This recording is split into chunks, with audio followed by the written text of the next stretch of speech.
ఒకరోజు శాంతనుడు అనే రాజు యమునా నదీ తీరంలో విహరిస్తుండగా దూరం నుండి మంచి పరిమళం వీస్తూ ఉంది. ఆ పరిమళం వస్తున్న వైపు వెళ్ళాడు శాంతనుడు. అక్కడ ఒక అందమైన కన్యను చూశాడు. ఆమె పేరు సత్యవతి. ఆమె ఒంటి మీద నుండి వస్తున్న సువాసనను, ఆమె సౌందర్యాన్ని చూసి పరవశించిపోయాడు. శాంతనునికి ఆమెను వివాహం చేసుకోవాలనే కోరిక కలిగి ఆమె దాసరాజు కుమార్తె అని తెలుసుకుని అతని దగ్గరికి వెళ్లి తన కోరికను వివరిస్తాడు శాంతనుడు. నా కుమార్తెను నీ వంటి వీరునికి ఇవ్వడానికి అభ్యంతరం ఏముంది, కానీ నాకొక కోరిక ఉంది అన్నాడు దాసరాజు. అదేమిటో చెప్పమన్నాడు శాంతనుడు. నా కుమార్తెకు పుట్టబోయే సంతానానికే రాజ్యాధికారం దక్కాలి అని కోరాడు దాసరాజు. అప్పటికే శాంతనునికి దేవవ్రతుడు అనే కుమారుడు ఉండడంతో రాజ్యాధికారం కాకుండా ఇంకేమన్నా కోరుకో అన్నాడు శాంతనుడు. నాకు మరేమీ ఇష్టం లేదు అని దాసరాజు అనడంతో బాధపడుతూనే హస్తినాపురానికి తిరిగి వస్తాడు శాంతనుడు. ఆనాటి నుండి రాజకార్యాలను సరిగ్గా నిర్వర్తించేవాడు కాదు. ఎప్పుడూ ఏదో విచారంగా ఉండేవాడు శాంతనుడు. అది గమనించాడు దేవవ్రతుడు. మంత్రులతో మాట్లాడిన దేవవ్రతుడికి అసలు విషయం అర్థమైంది. దేవవ్రతుడు దాసరాజు దగ్గరకు వెళ్లి,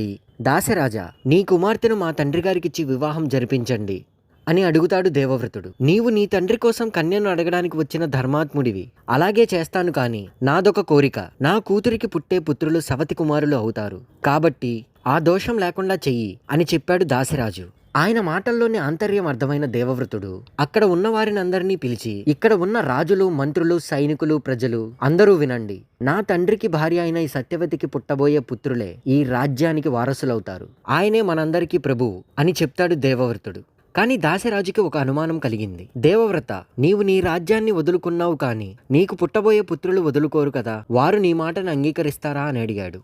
దాసరాజా, నాకు పుత్రులు కలిగితేనే కదా నీకు ఆ సమస్య వచ్చేది. అందుకే నేను ఈ రోజు నుండి బ్రహ్మచర్య వ్రతాన్ని స్వీకరిస్తున్నాను. ఆజన్మాంతం బ్రహ్మచారిగానే ఉంటాను. నీ కూతురిని నా తండ్రికిచ్చి వివాహం చేయడానికి అభ్యంతరం లేదుగా అని అన్నాడు దేవవ్రతుడు. దేవవ్రతుడు చేసిన ఈ భీషణమైన ప్రతిజ్ఞ భీష్మ ప్రతిజ్ఞగా చరిత్రలో నిలిచిపోయింది.